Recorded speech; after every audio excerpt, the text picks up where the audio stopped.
I was chatting to a woman on the train yesterday, and I fell asleep on the train, which is a real rarity to me. Like, it does happen, but it doesn't happen in comparison to the amount of times that I catch the train. It's a rarity for me to fall asleep. It does happen, but not very often. And then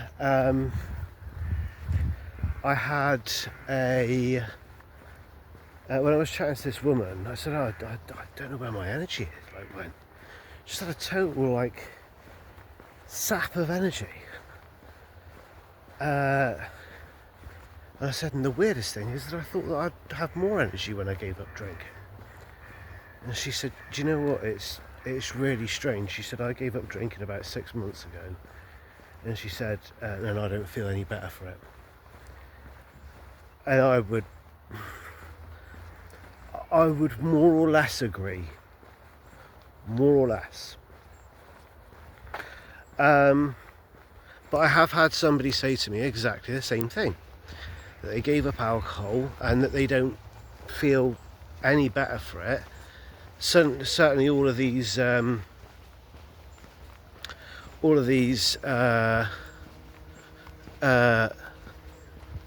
that they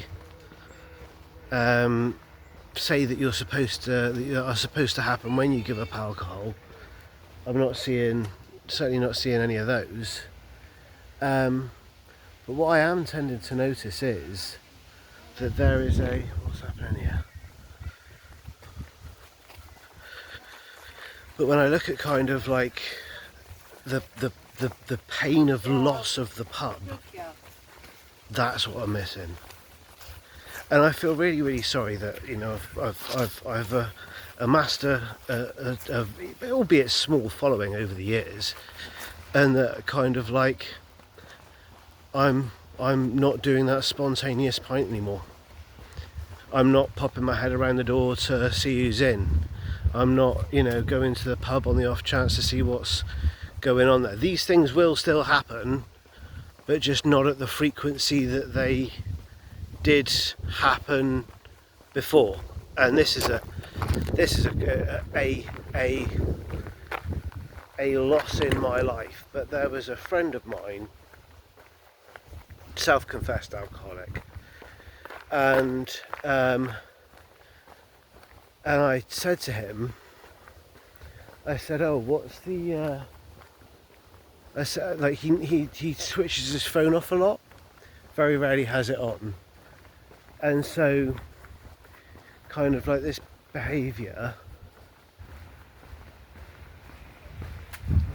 Why is Central Park, I'm jailed?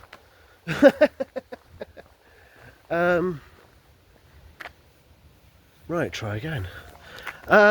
Yeah, so basically, because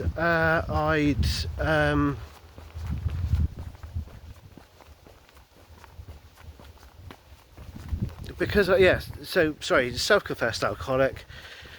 And I said to him, you really need to keep your phone on, because if you don't keep your phone on, I've got absolutely no way of getting hold of you, and I can't do spontaneous pints anymore. So if we're going to go for a drink, we have to pre-plan it. So leave your phone on so that we can actually make arrangements. Fair enough, right?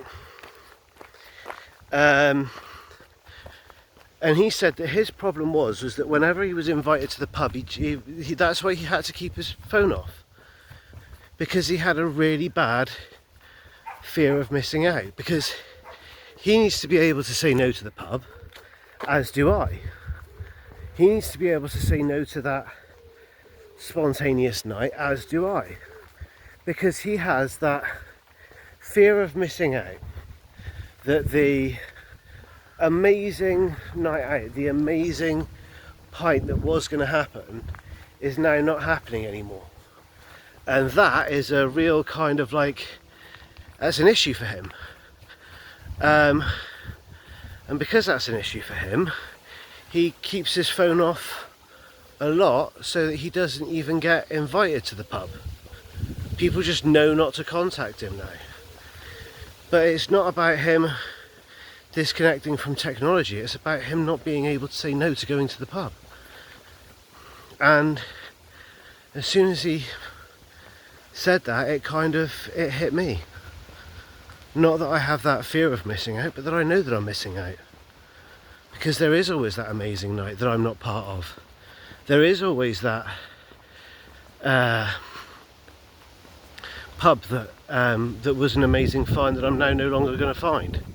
There is always going to be that now. And that was always the kind of like the point of pub exploring, was that it was the story of me finding those places. I mean, you get priorities in life. I said this with kind of like when I finished towards the end of every pub in Plymouth, is that life gets in the way. I have now got priorities that I need to focus on that are more important than going to the pub. My mental health has absolutely been one of them.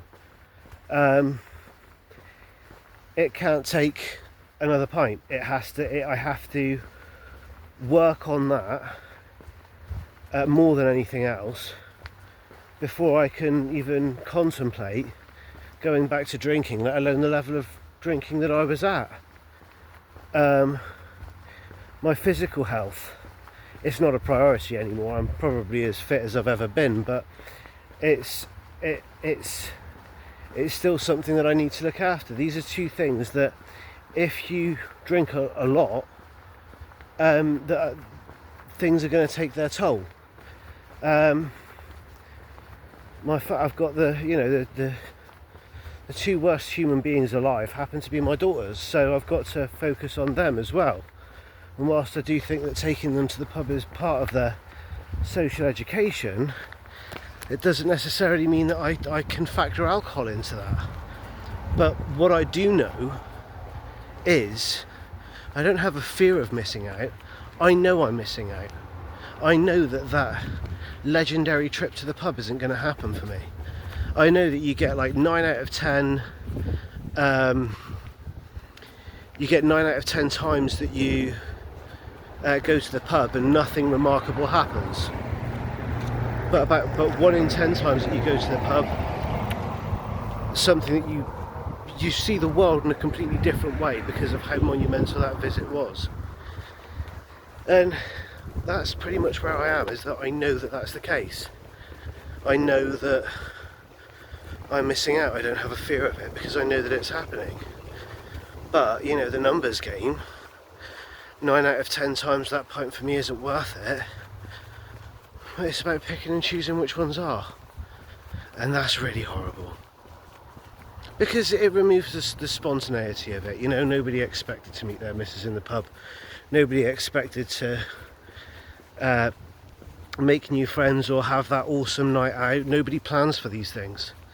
They are things that, the more you go to the pub, the more likely these things are to happen. The less you go to the pub, the less likely these things are to happen. If you don't go to the pub at all, these things just aren't happening.